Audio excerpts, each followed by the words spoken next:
Karim Baldé du service des sports de TV5 nous a rejoint. Bonjour Karim. Bonjour Mohamed. Atmosphère surréaliste hier soir au Parc des Princes.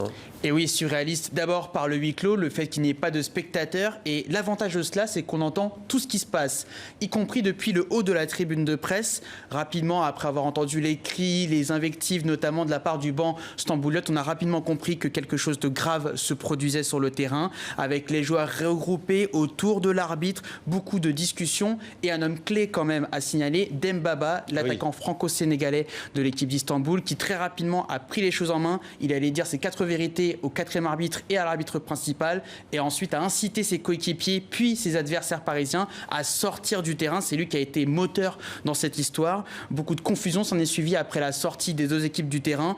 Peu d'informations, nous étions dans l'expectative depuis la tribune de presse, et surtout l'UEFA, l'instance organisatrice de la Ligue des Champions, très silencieuse.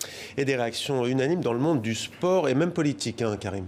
Oui, à commencer par la Roumanie et le ministre des Sports, Ionut Stroe, qui présente ses excuses au nom du sport roumain pour cet incident malheureux, je cite, qui ne nous représente pas. Réaction dans le monde du sport, évidemment, en France en particulier, avec Djibril Cissé, l'ancien attaquant de l'AG Auxerre ou encore de Liverpool, qui exprime sa honte devant un tel événement. Et puis Grej Mbok de l'équipe de France féminine, qui elle aussi a tweeté en disant « Il y en a marre, on a trop palabré ». On voit bien que l'action est désormais au cœur des revendications des joueurs. Et puis on termine avec Noël Le Graët, c'est le président de la Fédération française de football.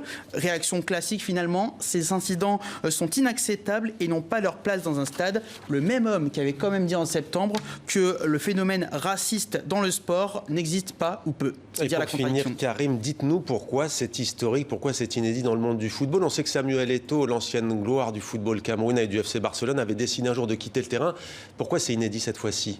C'est inédit parce que les joueurs ont agi et ça a entraîné l'interruption de la rencontre, ce qu'on n'avait jamais vu auparavant. Action collective. Action collective, voilà. Et on voit d'ailleurs dans la résonance que ça a à la une des grands journaux européens ce matin, notamment AS, vous le voyez ici, le quotidien espagnol, qui dit « Stop au racisme ». En Allemagne, Bild, le tabloïd, évoque également le match du scandale. Et ça va obliger les autorités du football à réagir, parce que la Ligue des Champions, c'est quand même la principale compétition de football des clubs. C'est l'une des compétitions les plus suivies au monde. Et quand on repense au précédent que vous avez évoqué notamment, avec Samuel Eto'o qui avait été victime de cris racistes, Kalidou Koulibaly, le Sénégalais, avec Naples du côté de Milan notamment, ou encore récemment l'affaire Moussa Marega, du nom de ce joueur malien qui était sorti du terrain, qui a été quitté le terrain après les insultes racistes entendues en tribune. Et bien dans tous ces cas-là, le point commun, c'est qu'il y avait peu de soutien à la fois des entraîneurs, des autorités, parfois des coéquipiers, des adversaires, des arbitres. Bref, on n'a jamais senti vraiment une communion autour de cette cause-là. Et ce qui a fait la différence hier lors de PSG Istanbul, c'est qu'on a une réaction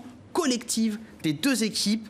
En plus, en Ligue des Champions, comme je le disais, ça montre une prise de pouvoir par les joueurs de ces questions sociales, raciales notamment, dans la lignée du Black Lives Matter, ce mouvement qui a été créé notamment à la suite de la mort de George Floyd aux États-Unis. Et mettre un genou au sol pour exprimer son sentiment, c'est bien, mais ce qui s'est passé hier, les actes concrets d'hier, c'est encore mieux. Voilà pourquoi ça aura sans doute un impact majeur sur la question du racisme dans le football. Merci Karim, on retrouve ce soir 18h heure de Paris dans le journal, puisque le coup d'envoi sera donné à 18h55 au Parc des Princes avec, on l'a dit, une nouvelle équipe d'arbitres.